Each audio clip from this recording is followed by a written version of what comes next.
ঢাকা থেকে বরিশাল মহাসড়কের ভাঙা থেকে বরিশাল হয়ে কুয়াকাটা পর্যন্ত মহাসড়ক 6 লেনে করার সিদ্ধান্ত নিয়েছে সরকার।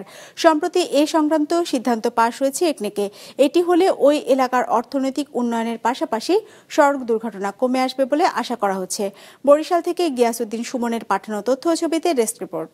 250-টিরও বেশি ডিজাইন অপশন নিয়ে ওয়ালটন স্মার্ট ফ্রিজ, বোঝে আপনার প্রয়োজন। পদ্মা সেতু চালুর পর ঢাকা বরিশাল মহাসড়কে দূরপাল্লার গাড়ির সংখ্যা বেড়েছে। তবে ফরিদপুরের ভাঙা থেকে বরিশাল হয়ে কুয়াকাটা পর্যন্ত 2 লেন সরু সড়কে একই সাথে বেড়েছে দুর্ঘটনাও। গত বছর ছোট বড় মিলিয়ে অন্তত 200 দুর্ঘটনা ঘটেছে ওই রাস্তায়। এসব দুর্ঘটনায় 40 জন নিহত হয়েছে, আহত হয়েছে শতাধিক। ঢাকা বরিশাল মহাসড়কে অবৈধ যানবাহনের কাছে অসহায় যেন দূরপাল্লার পরিবহনগুলো। অবৈধ ব্যবসায়ীদের দখলে ফুটপাত। চলতি সপ্তাহে ভাঙা থেকে বরিশাল হয়ে পটুয়াখালী পর্যন্ত মহাসড়কটি 6 লেনে প্রশস্ত করার সিদ্ধান্ত নিয়েছে সরকার। এই সংক্রান্ত সিদ্ধান্ত পাশ করে একনেকের বৈঠকে দীর্ঘদিনের প্রত্যাশা পূরণ হওয়ায় খুশি ওই অঞ্চলের বাসিন্দারা। এই রাস্তাটা যদি 6 লেন হয়, আমাদের গাড়ি চালাইও আমরা শান্তিমতো গাড়ি চালাতে পারবো এবং টাইমও ভালো থাকবে এবং যাত্রী সেবাও ভালোভাবে দিতে পারবো।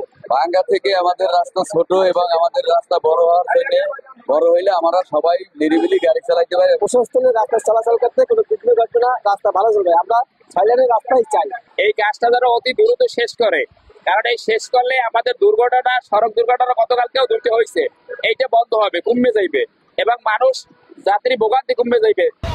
সরু সড়কটি 6 লেনে উন্নীত হলে অর্থনীতির আমূল পরিবর্তনের পাশাপাশি প্রসার ঘটবে পর্যটন শিল্পের। বাস্তবায়নের যদি অতি দ্রুত হয় তাহলে এলাকার উন্নয়ন অতি দ্রুত হবে।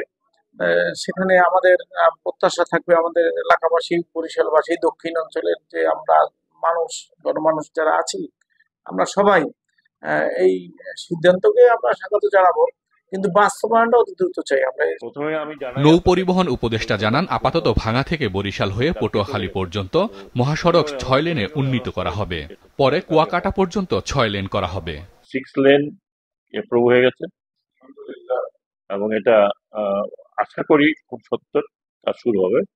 তবে ধাপে ধাপে এখন স্যাংশন হচ্ছে পটুয়াখালী পর্যন্ত, ভাঙ্গা থেকে পটুয়াখালী পর্যন্ত। আপাতত এটুকু হোক, তারপরে ফার্দার কথাটা হবে। মহাসড়কটি 6 লেনে উন্নীত হলে গতি আসবে বরিশাল পটুয়াখালী অঞ্চলের জীবনযাত্রার। আরও গতি আসবে ওই এলাকার অর্থনীতিতে, মনে করছেন সব শ্রেণী পেশার মানুষ। বিজনেস রিপোর্ট, মাছরাঙা টেলিভিশন।